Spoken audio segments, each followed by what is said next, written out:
మీ అందరికి వందనాలు. దైవ గ్రంథంలో నుండి 2వ రాజుల గ్రంథము 21వ అధ్యాయము 11వ వచనం.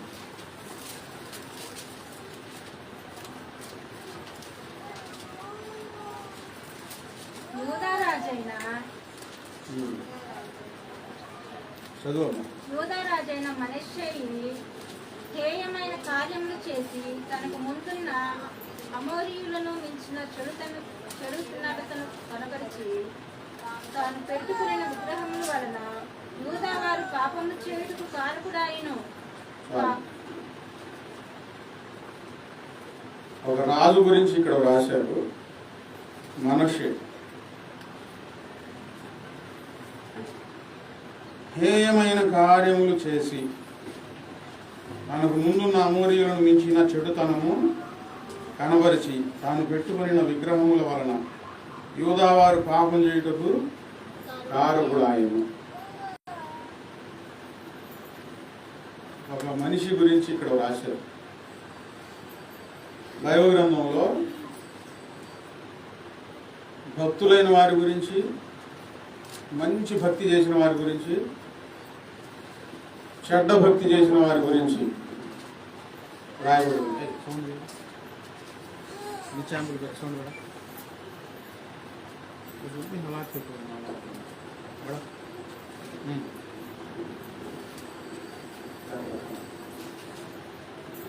మంచి భక్తి చేసిన వారి గురించి, చెడ్డ భక్తి చేసిన వారి గురించి రాయబడుతుంది. దేవునికి భక్తి చేయడం అంటే మన ఇష్టం వచ్చినట్టు దేవుని ఆరాధించడం కాదు. దైవ నియమం ఒకటి ఉంది. ఆ దైవ నియమంలోనికి చేరి దైవారాధన చేయాలి.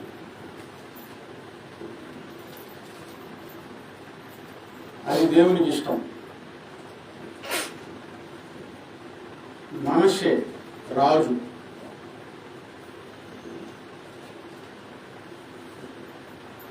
రాజంటే ఇక ఆయన ఇష్టం.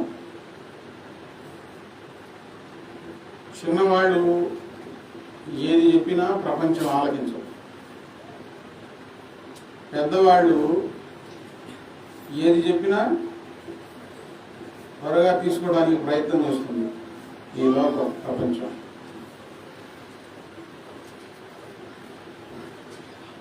చిన్న సందర్భంలో మనష్షే గురించి రాశారు. మనష్షే హేయమైన కార్యములను చేసి, ఏ కార్యాలు? ఒక్క మాటలో చెడు కార్యాలు అనేది కొంచెం ఒక రకంగా ఉంటుంది. హేయమైన కార్యాలు అంటే వినటానికి కూడా భీతి కలిగించే, సిగ్గు కలిగించే కార్యాలు, భయంకరమైన కార్యాలు.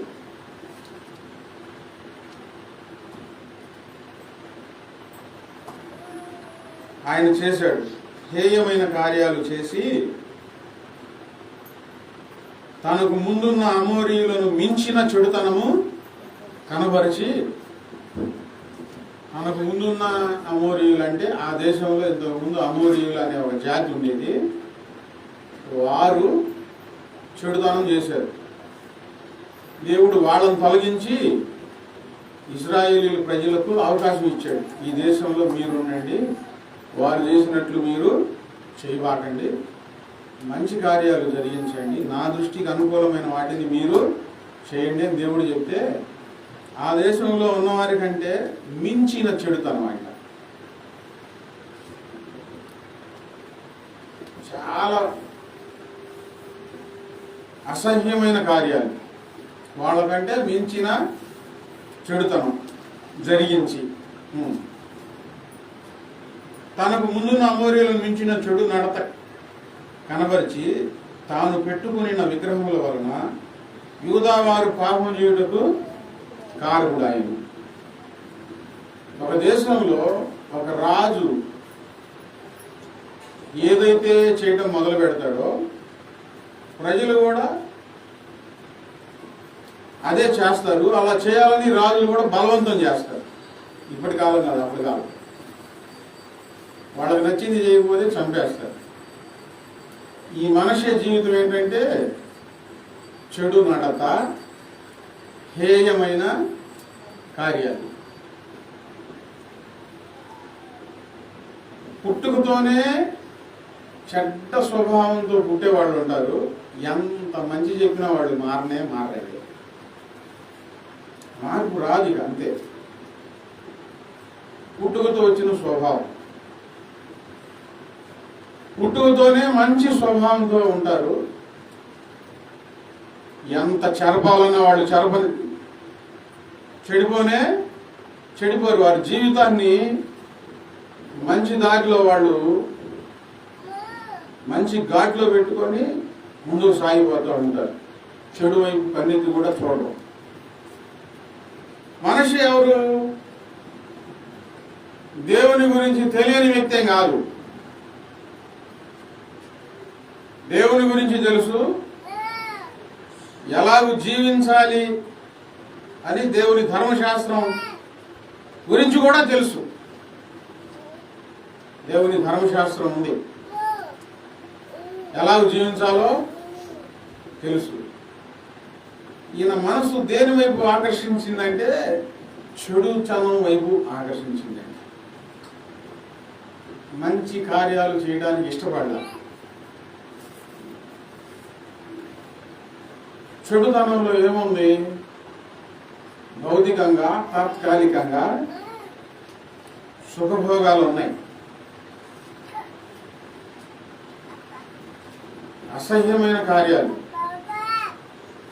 రకరకాలైన అసహ్యమైన కార్యాలు, తాత్కాలికమైన తృప్తిని కలిగించే పనులు.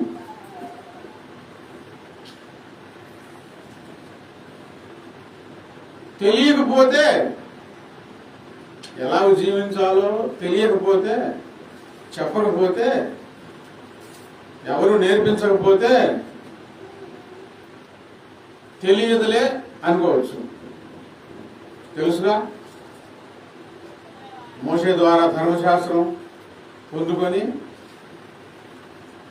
తనకంటే ముందుగా చెడు నడత నడిస్తే దేవుడు ఏం చేశాడో తెలుసు. మంచిగా నడిస్తే దేవుడు ఏం చేశాడో తెలుసు. కానీ మనసు ఎటువైపు వెళ్ళిపోయింది? హేయమైన కార్యాలు చేయడానికే మనసు పూనుకున్నది. ఆయన మనసు హేయమైన కార్యాలు చేయడానికే దృష్టి నిలిపాడు. దేవుని సన్నిధానంలో ఉండి జీవం కలిగిన దేవుని కన్ను సైగల్లో మనం నడుస్తూ మన మనసు హేయమైన కార్యాలు చేయడానికి పూనుకోకూడదు. మనం వద్దనుకుంటే ఏదైనా చేయగలుగుతామా? ఒక మనిషితో మాట్లాడకూడదు అని అనుకుంటే మాట్లాడము. ఫలానా మాటలు నేను మాట్లాడకూడదని అనుకుంటే మాట్లాడము. ఫలానా పని నేను చేయకూడదని అనుకుంటే చేయలేం. నేను ఇలా ఉండాలి అని మనం సరిహద్దులు వేసుకుంటే అలాగే జీవించగలుగుతాం. మనలో ఉందండి ఏదైనా.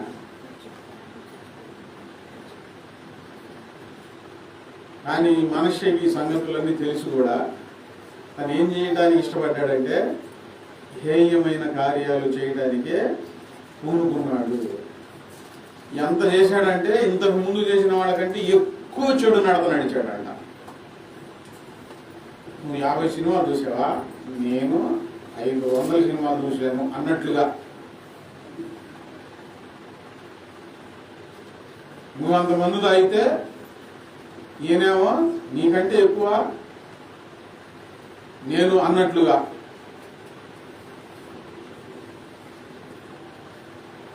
మనం జీవం కలిగిన దేవుని ఆరాధిస్తున్నాం. జీవం కలిగిన దేవుని దగ్గరకు వచ్చాం. ఆయన రోషం కలిగిన దేవుడు, దహ్యంసు అగ్ని అయి ఉన్న దేవుడు.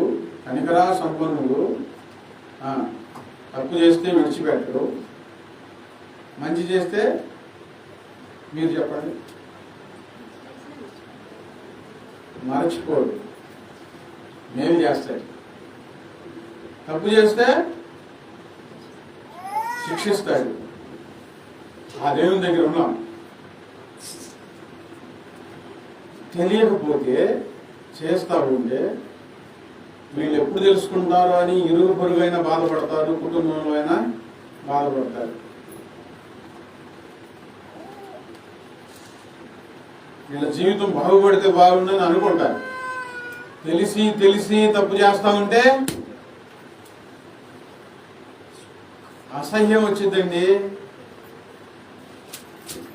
అసహ్యం వేసిద్ది. తెలియక కాదు, వీళ్ళు తెలిసే చేస్తున్నారు అనే అసహ్యం వచ్చింది.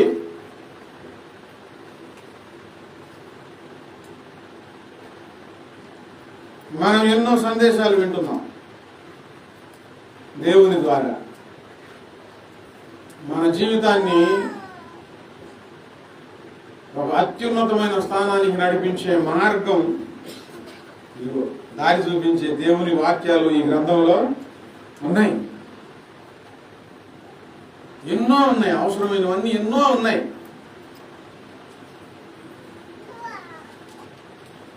ఇవి మన దగ్గర పెట్టుకొని హేయమైన కార్యాలు చేయటానికి మనసు పూనుకుంటే, హేయమైన చర్యలు, చెడు నడత నడవడానికి, చెడు జీవితం జీవించడానికి మనసు పూనుకుంటే ఇక అంతకంటే పాపిష్టులు భూమి మీద ఎవరు ఉండనే ఉండవు. ఈ మనిషే ఇంతకు ముందు ఆ దేశంలో చేసిన వారి చెడు నడత కంటే ఇంకా ఎక్కువగా చెడు నడత నడిచాడంట. మానవ జీవితంలో దైవభక్తి అనేది ప్రతి వారు కోరుకుంటారు. ఆ దైవభక్తికి పరిపూర్ణమైన అర్థం ఇచ్చేది ఏంటంటే మన మంచి జీవితం అండి. ఏ జీవితం? మన మంచి జీవితం, మన మంచి మాటలు, మన మంచి నడవడి, మన మంచి ప్రవర్తన భక్తి జీవితానికి మంచి అర్థం ఇస్తుంది. చెడుతనం జరిగిస్తూ, చెడు కార్యాలు చేస్తూ దైవారాధన చేస్తూ ఉంటే ఆ భక్తి జీవితానికి ఏం అసలు అర్థం ఉంటుంది? భగవంతునికి భక్తునికి అనుసంధానమైనది చెప్పండి. చాలాసార్లు చెప్పాను ఈ మాట. హేయమైన జీవితం కాదు, పరిశుద్ధమైన జీవితం. ఈ లోపల అంబికా దర్బార్ బతి అనుకుంటున్నారు, నాకు వినపడుతుంది. అంబికా దర్బార్ బతి కాదు, పరిశుద్ధమైన జీవితం. భగవంతునికి భక్తునికి అనుసంధానమైనది పరిశుద్ధమైన జీవితం. పరిశుద్ధంగా జీవించకుండా ఎంత భక్తి చేస్తే ఉపయోగం? ఈ మనిషే ధర్మశాస్త్రాన్ని పక్కన పెట్టాడు, దేవుని ఆజ్ఞలు పక్కన పెట్టాడు, దేశం నిండా విగ్రహాలు పెట్టుకున్నాడు. దేశం నిండా ఆరాధన చేస్తున్నాడు, భక్తి ఉంది ఆయనకి. జీవితం చెడు నడత నడుస్తూ ఉన్నది. క్రైస్తవ్యం అంటే మంచిగా భక్తి చేయటం అంటే అబద్ధాలు ఆడటం కాదు, మోసం చేయటం కాదు, వ్యభిచారం చేయటం కాదు, ఇతరులను కించపరచడం కాదు, ఇతరుల నష్టాలు బాధలు చూసి నవ్వుకోవడం కాదు,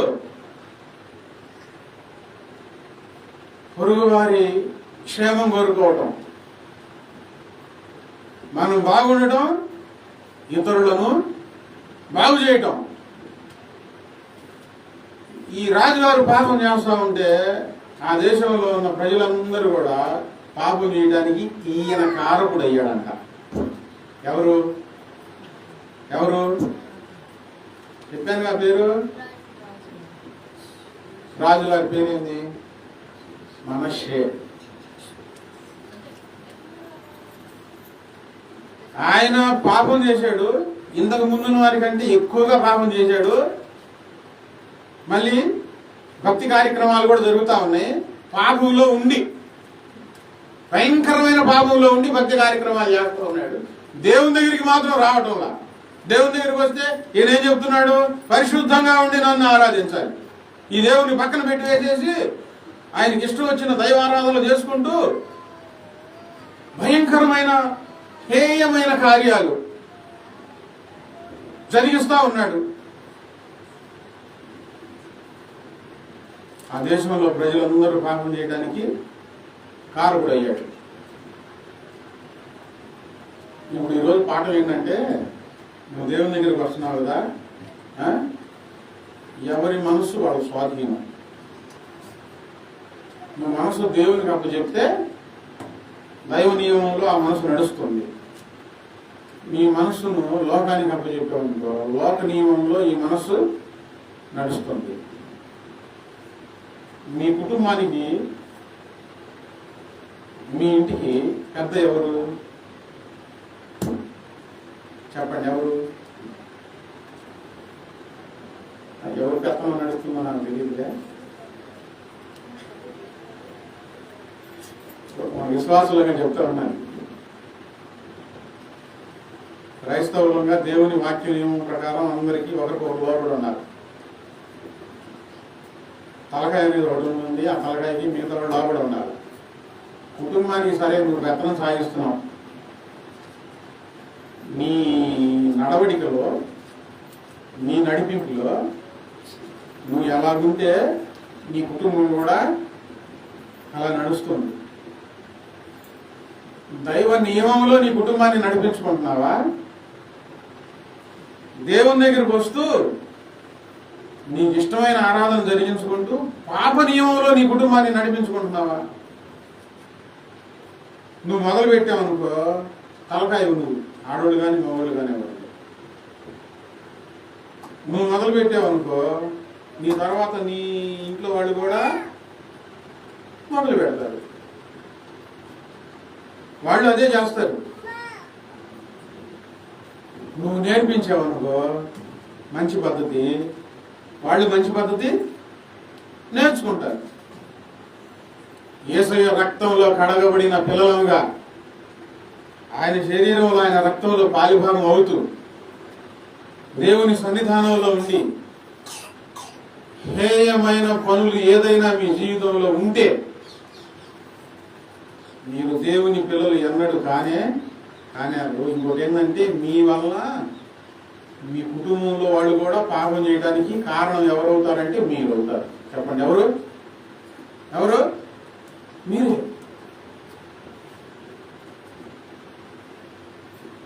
కుటుంబంలో పాపం చేయడానికి కారణం మీరు అవుతారు.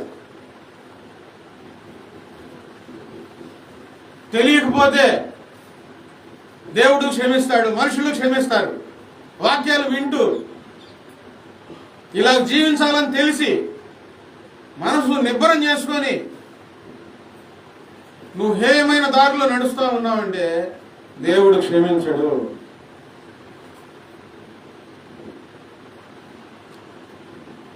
మన జీవితంలో హేయమైనది ఏది ఉండకూడదు.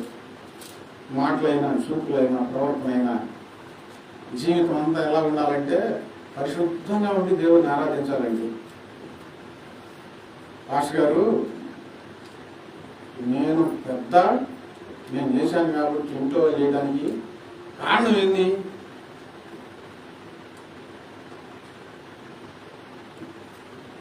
సైతాన్ని నువ్వు పిలిచావు. ఆ వచ్చిన సైతాను ఊరుకోడు. నీ ఇంట్లో నీ కింద ఉన్న వారిలో జ్వరపడతాడు. నీ ఇంట్లో వాళ్ళ దగ్గర జ్వరపడతాడు సైతాన్. నువ్వేమంటావు?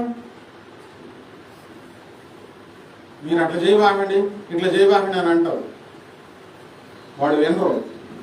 ఈ సైతాన్ ఉన్నాడుగా, వాడు చేపిస్తూ ఉంటాడు. నువ్వు సరి అయితే వాళ్ళు కూడా సరి అవుతారు. నువ్వు సరి కాకపోతే వాళ్ళు కూడా సరి కాలేరు. ఎక్కువ ప్రార్థన చేయండి, ఎక్కువ వాక్యం చదువుకోండి, మనస్సు మంచి కార్యాల వైపు నిలబండి. దైవ నియమంలో మీరు కొనసాగటానికి ప్రయత్నం చేయండి. దేవుణ్ణి అడగండి, ప్రభువా హేయమైనది నా జీవితంలో ఏది ఉండకూడదయ్యా అని ప్రయత్నం చేయండి. ఏది మంచిది? ఇష్టం వచ్చినట్లు మనం అనుకున్నదల్లా చేసుకుంటా ఇది మంచిదే అనుకుంటూ వెళ్ళడం మంచిదా? దైవ నియమంలో మంచిదానిని మాత్రమే చేసుకుంటూ వెళ్ళడం మంచిదా? ఏది మంచిది? నాకు చెప్తారు భాష గారు, కొన్నిటికి నువ్వు చెప్పి నడవాలంటే కుదరదు, ఎడవదు, మా సాంప్రదాయాల్లో కుదరదు అని మీరు అనొచ్చు. నేను మౌనంగా ఉంటాను. మీరు దేనినైతే పాటించాలి, ఇది చేయొచ్చులే అని అనుకుంటారో అవి మీకు హానికరంగా మారితే, నష్టం కలిగితే, బాధ కలిగేది ఎవరికి? ఏడుపు వచ్చేది ఎవరికి? చెప్పండి, ఎవరికండి? ఎవరికి? ఆకాను వద్దన్న పని చేశాడు. శపితమైన దాంట్లో ఏది మీరు ముట్టుకోవద్దంటే ఎవరికి తెలియకుండా తీసుకొచ్చి దాచిపెట్టుకున్నాడు. శపితమైనది తెచ్చింది ఎవరు? ఆకాను. దానివల్ల దేశంలో ప్రజలు నష్టపోయారు. కుటుంబంలో ఆయన కుటుంబం అంతా మరణానికి అప్పచెప్పబడ్డారు. చిన్న పని వల్ల మొత్తం మరణానికి అప్పచెప్పబడ్డారు. వెళ్ళరాని చోటు వెళ్ళొద్దు, చేయకూడని వాటిని చేయొద్దు, మాట్లాడకూడని వాటిని మాట్లాడొద్దు, చూడకూడని వాటిని చూడొద్దు. నీ కంటితో చూసేది అది హేయమైన పని. నీ పెదవులతో మాట్లాడేది మాట్లాడకూడనివి హేయమైన పని. లేవి కాండము 18వ అధ్యాయము 28వ వచనం.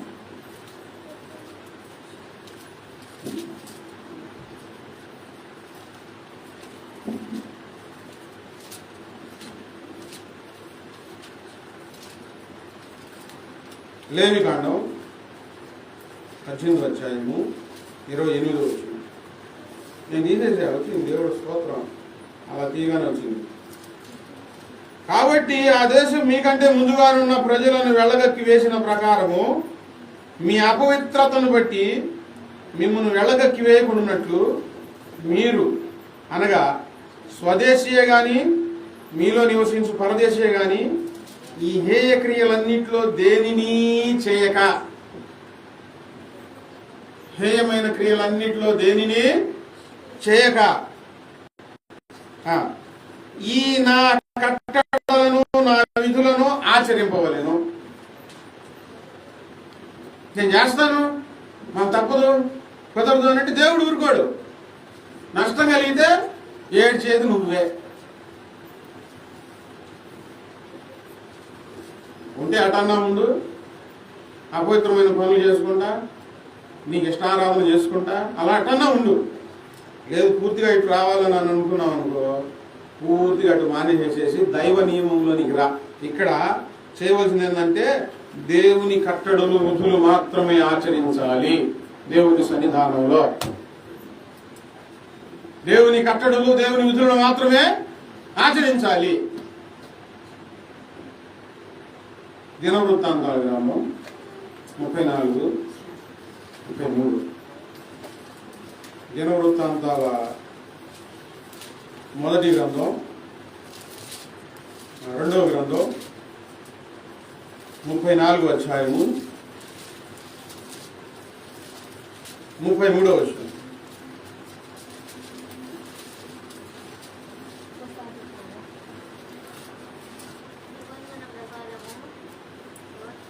మరియు యెషయా ఇశ్రాయేలీయులకు చెందిన దేశములన్నిటిలో నుండి హేయమైన విగ్రహములన్నిటినీ తీసివేసి ఇశ్రాయేలీయులందరూ తమ దేవుడైన యెహోవాను సేవించున్నట్లు చేసెను. అతని దినములన్నీ వారు తమ పితరుల దేవుడైన యెహోవాను అనుసరించుట మానలేదు. ఇప్పుడు ఒక రాజు యోషియా. మొదట ఎవరి గురించి విన్నాం? మనష్షే ఏమో హేయమైన క్రియలు చేసి ఆయన పాడైపోయి తన దేశంలో ప్రజలందరూ పాడయ్యేటట్లు చేశాడు. యోషియా ఏం చేశాడు? ఇశ్రాయేలీయుల చెందిన దేశములన్నిటిలో నుండి హేయమైన వాటిని అన్నిటినీ తీసివేసేది. హేయమైన క్రియలు ఏది చేయలా. ఇశ్రాయేలీయులందరూ తమ దేవుడైన యెహోవాను సేవించున్నట్లు చేశాను. ఒక రాజ్యమో ఆయన పాడైపోయి అందరూ పాడవడానికి కారణమయ్యాడు. ఒక రాజ్యమో బాగుపడి అందరూ బాగుపడటానికి కారణమయ్యాడు. నీ కుటుంబంలో నువ్వు పెద్దగా నీ కుటుంబం పాడవడానికి కారకురాలు అవుతున్నావా? బాగుపడటానికి కారకురాలు అవుతున్నావా? నేను చెప్పింది చేయాలా అని అంటావు కదా, అది మంచిదా చెడ్డదా?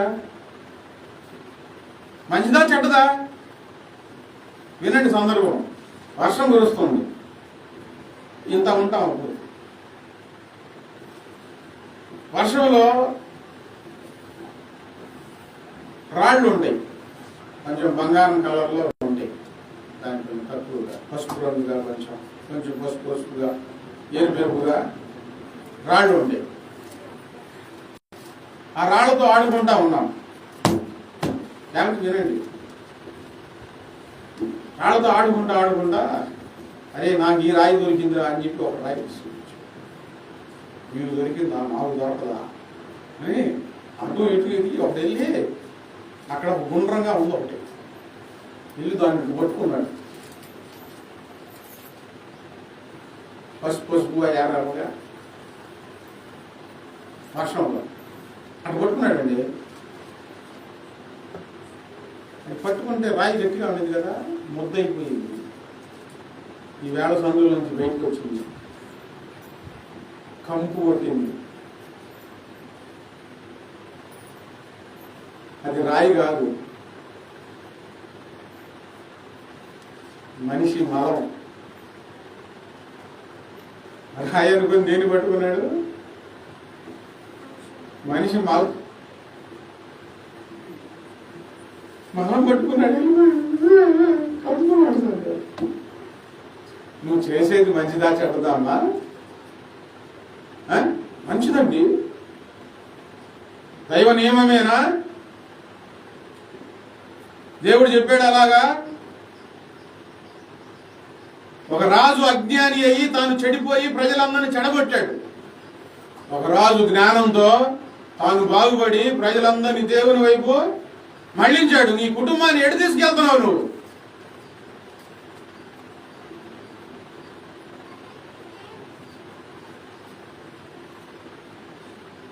హేయమైనది చేసేగాడికి దేవుని దగ్గరికి రావడం ఎందుకు? దేవుని దగ్గరికి రావడం హేయమైనది చేసేగాడికి? సరే, చేశారు, వాటి వల్ల ఫలం ఏమొస్తుందో ఒకసారి ఆలోచించారా? మంచి జరిగిద్దా, మేలు జరిగిద్దా, కీడు జరిగిద్దా ఆలోచించారా?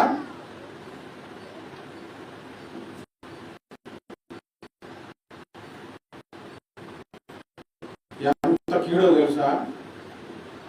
ఎంత కీడు వెనకాల కాచుకొని ఉంటుందో తెలుసా? దేవుడు ఎందుకు అనుకుంటున్నారు వాళ్ళు చేసినట్లు మీరు చేయొద్దు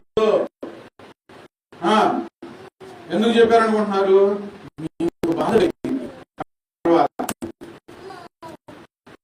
మీ మనోక్షోభకు గురవుతారు, అంతేకాదు గురవుతారు.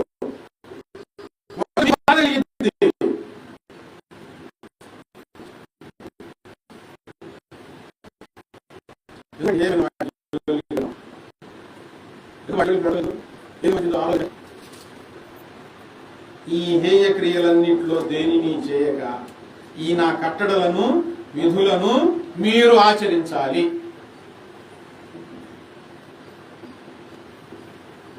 ఫలం ఏంటి? ఆచరిస్తే ఏంటి ఫలం అంటే మీరు ఆశీర్వదించబడతారు, మీకు సంతోషం వచ్చింది, విజయం వచ్చింది, దుఃఖం రాదు, ఆయుష్ పొడిగించబడుతుంది, రోగాలు దూరం అయిపోతాయి, దరిద్రత దూరం అయిపోయింది.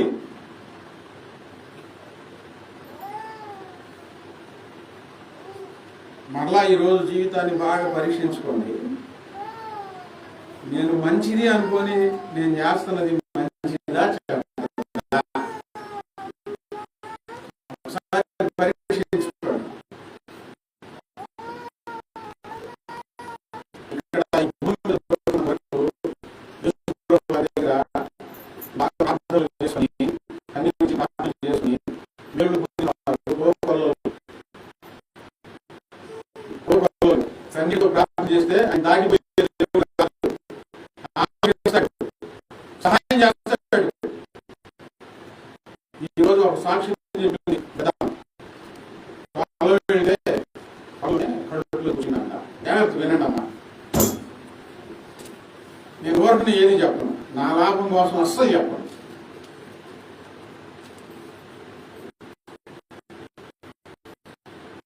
కడుపులో దేవుడికి వస్తే అందరూ వచ్చేసి ఆలోచించాము, వాళ్ళకి ఫోన్ చేద్దామంటే ఎవరికి ఫోన్ చేయొద్దాను అన్నమాట. ఎవరికి ఫోన్ చేయొద్దు, నా దేవుడు నన్ను బాగు చేస్తాడు. నమ్మకం ఎవరి మీద ఉంది? బాగా చెప్పండి, ఎవరి మీద ఉంది? దేవుడి మీద ఉంది. ఎవరో ఈ నొప్పులకి బిళ్ళలు తెచ్చుకొని వారి చెవుల్లో ఉన్నాయి అంట. అమ్మ మా దగ్గర బిళ్ళలు ఉన్నాయి వేసుకోవాలంటే, బిళ్ళలు కూడా వద్దు, నా దేవుడు నన్ను బాగు చేస్తాడు, వద్దులేమ్మా. అలాగే ఒక పక్కన కొనుక్కొని తీసుకయ్యా, ఈ బాధ తీసే ప్రభువా, నువ్వు నాకు సహాయం చేయగలుగుతావు, కానీ నువ్వు సహాయం చేయగలుగుతావు అని అలాగే కళ్ళను నీళ్లు పెట్టుకొని సిలువ గురి చేసుకొని ప్రార్థన చేసుకుంటా ఉంటే ఒక 10 నిమిషాలు తగ్గిపోయిందంటండి. ఈరోజే చెప్పిందాం సాక్షి, తగ్గిపోయిందంట. లేచిందంట. లేస్తే అమ్మ ఇంటికాడ వదిలిపెట్టామంటే, ఎందుకు ఇంటికాడ, సాయంత్రం దాకా నేను పనిచేసి మీతో పాటే ఉందా, సాయంత్రం దాకా ఉందంట. ఎంత అద్భుతం చేశాడు దేవుడు. సాక్ష్యం చెబుతుంటే ఎట్లా ఉంది? ఎట్లా ఉంది? చాలా అద్భుతం. నాకే ఆశ్చర్యం వేసింది.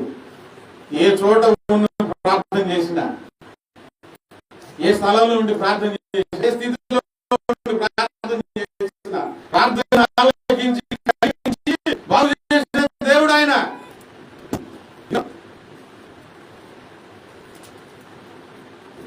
20 సంవత్సరాల నుంచి ఆమె ప్రార్థనకు వస్తుంది.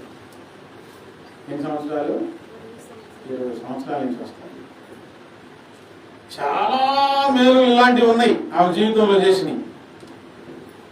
చాలా ఆశ్చర్యమైన కార్యాలు. ఆ దేవుడు లేకపోతే నేను లేనయ్యా. అమ్మ బాప్తిసం తీసుకున్నావా, ఎందుకు వెనకడుతున్నావా అంటే, అయ్యా నా ఇంట్లో పెద్ద దరిద్రం ఉందయ్యా. ఇంతేనండి, నిజంగా నేనే యాక్షన్ చేయట్లా. నిజంగా అయ్యా ఆ బాబు ఎప్పుడు పోయితో నా ఇంట్లో దరిద్రం. ఇన్ని మేలులు చేస్తుంటే దైవ నియమంలో రావాలంటే బాప్తిసం తీసుకోవాలిగా. బాప్తిసం తీసుకోవాలి ఇంతవరకు. సరే, బాప్తిసం తీసుకున్నాడు సంగతి. ఇన్ని మేలులు చేస్తా ఉంటే, కొంతమంది సాక్ష్యాలు చెప్తా ఉంటే నాకు ఎంత సంతోషం వేసిద్దో. కానీ దేవుని కట్టడలు విధులు ఆచరించే విషయంలోకి వచ్చేసరికి అది మీకు తెలియదులే పాస్టర్ గారు, కొన్ని కుదరదులే పాస్టర్ గారు. మేలు చేస్తుంది ఎవరు? నువ్వు పాటించే పద్ధతులు నీకు మేలు చేస్తున్నాయా? నేను గట్టిగా చెప్తున్నాను, నువ్వు పాటించే పద్ధతులు, నువ్వు దేన్నైతే చేయాలనుకుంటున్నావో అవి నీకు ప్రమాదం, కీడు వస్తాయి. నువ్వు చెడింది కాకుండా నీ ఇంట్లో వాళ్ళని కూడా చెడగొడతా ఉంటే దేవుని బాధ ఏంటంటే తొందరగా చచ్చిపోతారు. ఆయుష్ ఇస్తుంది నేను, ఈ ఆయుష్ నేను ఇచ్చిన ఆయుష్ అన్నా మీరు నిలుపుకోలేకపోతున్నారు. ఆ క్రియలు చేసి, ఆ పనులు చేసి. సాక్ష్యం చెప్తాం కాదు, చెప్పాలి. తగిన జీవితం ఉండాలి. అయ్యా నువ్వు నాకు ఇన్ని మేలులు చేస్తున్నావు కనుక ఇదిగో నా జీవితం నీకు అర్పించి నీ మాట ప్రకారం నేను జీవిస్తానయ్యా. ఆ నిర్ణయం తీసుకుంటే అది మంచి పని. ఏంటది? నువ్వు నడవాలి, నీ పిల్లలను నీ కుటుంబాన్ని నడిపించాలి. సాక్ష్యాలు ఎందుకు చెప్పమంటారు అనుకుంటున్నాను? మీ నోటితో చెప్పే సాక్ష్యాలన్నీ దేవుడు లెక్క పెట్టుకుంటాడు. నేను కూడా గుర్తుపెట్టుకుంటా. ఎప్పుడన్నా కొంచెం అటు ఇటు పోతా ఉంటుంది. ఇన్ని మెరులు చేశాడుగా, ఇదేనా చేయటం అడుగుతా దేవుని పక్షాన. అన్ని మెరులు చేస్తే మనం ఏం చేయాలి? హేయమైన క్రియలా? బతికిస్తుంది ఎవరు? బతికిస్తేనే కదా ఏ క్రియలైనా చేయడానికి. అది దేవుడు బతికించకపోతే మనం ఏం పనులు చేయగలుగుతాం?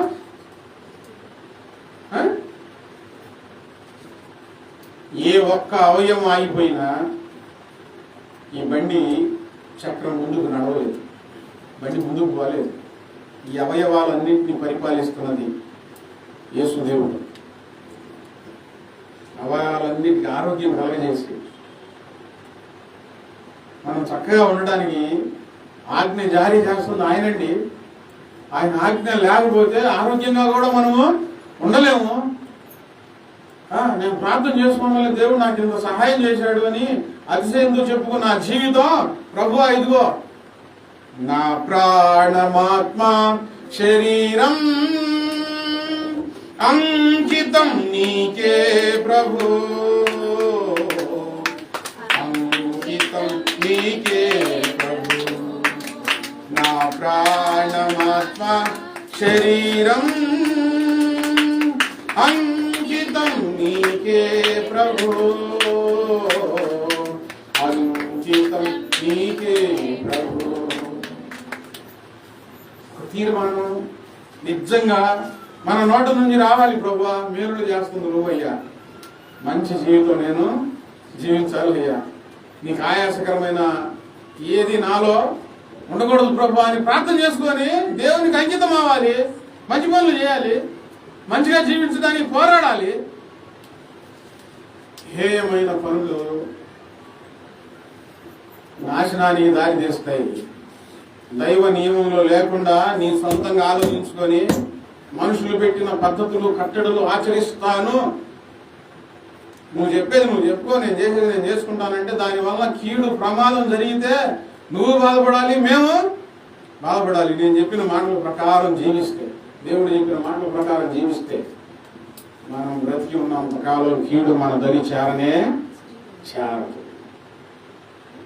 ఎంత ఆయుష్ దేవుడు ఇచ్చాడో అంత ఆయుష్ ఈ భూమి మీద ఉంటుంది.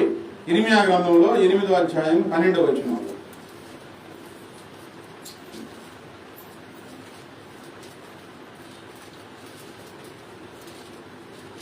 ఇర్మియా గ్రంథం 8:12.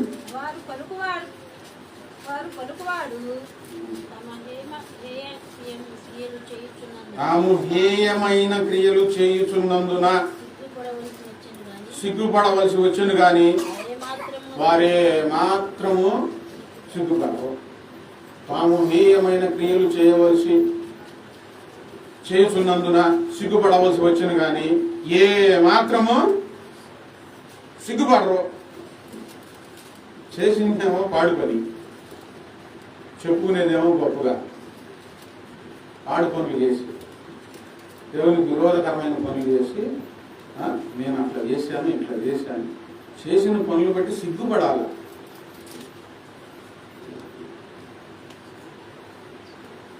ఒక మాట పరిశుద్ధుల నోట నుండి అపవిత్రమైన మాట, ఒక మాట అలా వచ్చిందనుకోండి,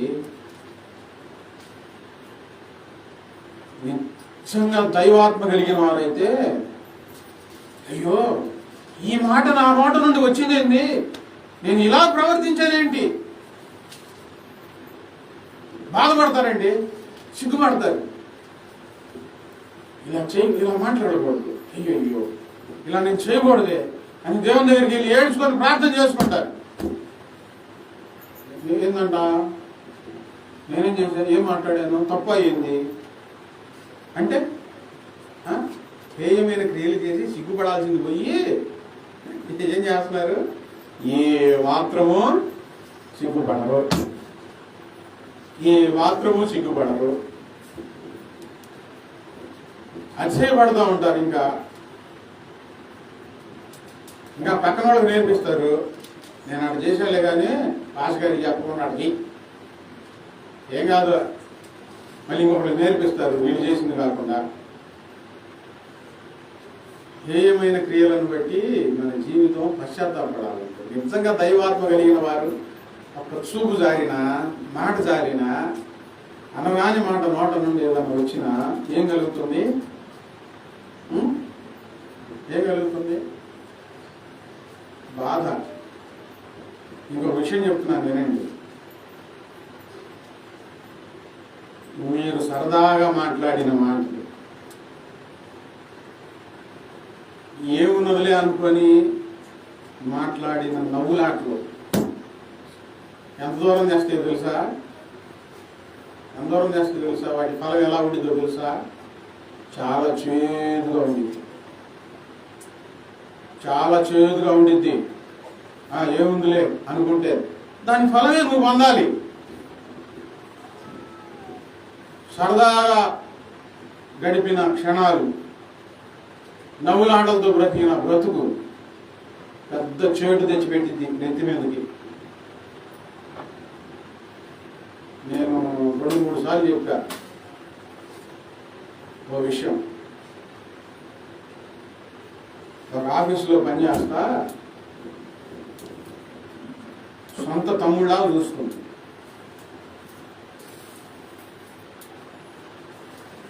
బాగా ప్రేమించింది, తమ్ముళ్ళ చూసుకుంది. అక్క అక్క అనేవాడు, తమ్ముడా తమ్ముడా అనేది. చేసింది ఏంటంటే ఇక్కడ దేవుణ్ణి మించి ప్రేమించింది. ఒకరోజు నడి రోడ్డు మీద నిజం వినండి, నిర్లక్ష్యం చేయవద్దు. అక్క నువ్వు లేకపోతే నేను బ్రతకలేను అక్క, నిన్నే పెళ్లి చేసుకున్నాను. అమ్మా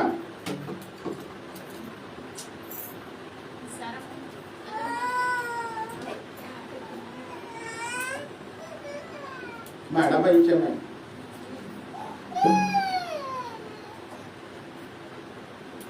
విన్నారా? నువ్వు లేకపోతే నేను బ్రతకలేదక్క అన్నాడంటండి. అమ్మాయి ఫోన్ చేసి, ఏమండి నా పరిస్థితి ఇట్లా వచ్చింది, ఈ విషయం నా భర్తకి తెలిస్తే ఏమంటాడు? ఎటుపోయింది జీవితం? దేవుని పిల్లలాగా బ్రతకండి. తమ్ముడైనా అన్నయ్య అయినా కొంచెం మూతులు తిప్పి మాట్లాడటం, ఎకచకాలుగా మాట్లాడటం, జోకులేయటం మానుకోండి. ఏం చేస్తారో తెలుసా? నాకు అంత బాగుండేది, నాకు అన్నం పెట్టేది, నాకు నీళ్లు తోడేది, నాకు సరిగ్గా చూడట్లేదు. ఈ మాటలు భర్తలు వింటే వాళ్ళ మనసులు ఎంత గాయపడతాయండి. మీ జీవితం చెడగొట్టుకుంటుంది ఎవరి చేతులతో? మీ చేతులారా. హేయమైన పనులు ఇవి. ఏం పనులు? హేయమైన పనులు. తిక్కలోళ్ళతో తిక్కలోళ్ళలాగా ఉండాలా, మంచోళ్ళతో మంచోళ్ళలాగా ఉండాలా. నోరు అదుపులో ఉండదు కదా, సాతాను దాడి చేస్తూ ఉండేది కదా. హేయమైన పనులు చేసి, ఏ దైవాత్మ ఉంటే ఎవరితో ఎట్లా మాట్లాడాలో దేవుడు చెప్తా ఉంటాడు కదా. నోరు దాటితే ఎట్లా అండి? ఈ జీవితం ఎట్లా ఉండిద్ది? నేను ఎవరికేం చెప్పట్లే ఈ మాటలన్నీ. ఏడ్చింది. మా ఇంట్లో వాళ్ళకి తెలిస్తే విషయం ఏందో తెలుసా? వాళ్ళ ఇంట్లో వాళ్ళందరూ ప్రార్థన చేసుకునేవారు. ఈ అమ్మాయి ప్రార్థనా జీవితం సరిగ్గా లేదు. ఎంతవరకు మాట్లాడాలో అంతే. పక్కన వాళ్ళ మనసులో అభిమానం పుట్టిందంటే దానికి కారణం నువ్వే. దురభిమానం అయితే నీ భర్త నీతో ఎట్లా కాపురం చేస్తాడు? ఆ మాటలు వింటే కాపురం ఏమైపోయింది? మొహం చూడబుద్ధి కాదు. ఇంకా చీ, ఈ దరిద్రం ఏంటి అనుకోరా? నో మెర్సీ, కనికరం వద్దు. చెడు విషయాల్లో, ఏమైన విషయాల్లో అయ్యో పాపం అనుకోవద్దు. అంతే. కొంచెం లూజ్ ఇచ్చారనుకో, ఆ చెడ్డ మాటలు మగవాళ్ళ చెవుల్లో పడితే ప్రేమించకపోవడానికి కారణం వాళ్ళు విని ఈ గబ్బుడు పోయి గబ్బు గబ్బు చేస్తా ఉంటాడు ఊరంతా.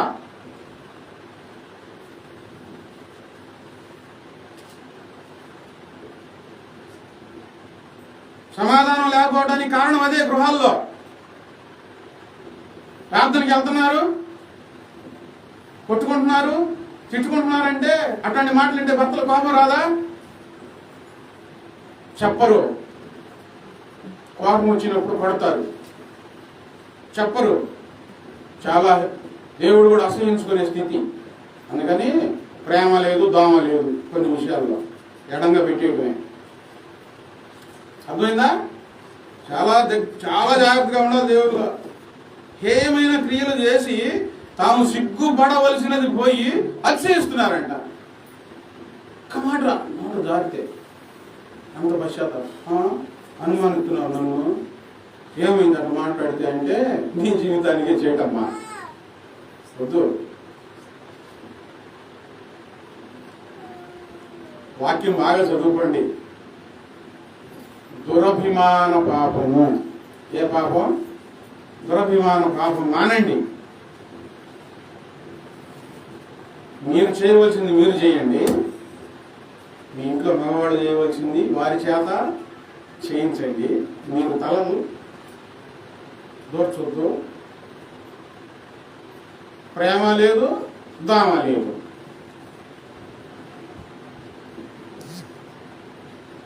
ప్రార్థనకు వచ్చి చేతులారా కాపురాలు పాడు చేసుకోకూడదు, బాగు చేసుకోవాలి.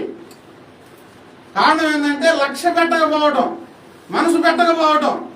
ఏం మాట మాట్లాడుతున్నాను నేను?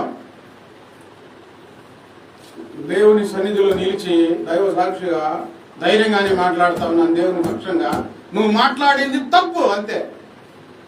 నువ్వు చేసిన పని తప్పు. పరిశుద్ధంగా ఉండాలండి. పాఠం నేర్పించాలి ప్రపంచానికి. ఇట్లా మాట్లాడవచ్చు, ఇట్లా మాట్లాడకూడదు. కొంతమంది నేను చూస్తా ఉన్నాను చాలా సంవత్సరాల నుంచి, మగవాళ్ళను చూడగానే ఏదో పలకరించాలని, ఏదో మాట్లాడాలని ఆ ఒళ్ళంతా ఒక రకం అయిపోతుంది. ఎంత చెప్పినా ఉపయోగం లేకుండా అయిపోతుంది. అదుపులో పెట్టుకోండి. ఏంటంటే హేయమైన పని అది. చెప్పండి ఏంది? అట్లా వచ్చేసేసి దుల్లుడు వచ్చేసి మాట్లాడాల్సిన మాటలు మాట్లాడాల్సిన విధానం లేదు. దేవుని మర్యాద ఒకటి ఉంది, దైవ నియమము ఒకటి ఉంది. చెప్పింది నేర్చుకోకపోతే తీసుకొని వెళ్ళి అక్కడ లావేజ్ గారు చర్చి ఒకటి ఉంది, ఇక్కడ కూడా ఉంది, హై స్కూల్ దగ్గర. వాళ్ళ దగ్గర పడి ఇంటికి తీసుకెళ్ళి మిమ్మల్ని నోరి అత్త నీరు కంటితో ఎక్కువసేపు చూసినా ఊరుకోదు, పిచ్చి పిచ్చిగా నవ్వకూడదు. దైవ నియమం. ఈ పాఠాలు నేర్చుకోకుండా, ఈ క్రమం నేర్చుకోకుండా దేవుని దగ్గరికి వచ్చి ప్రార్థన చేస్తే దేవుడు నాకు సహాయం చేసేయడానికి సాక్ష్యం చెప్పి పిచ్చి పిచ్చిగా జీవితం జీవించడమా?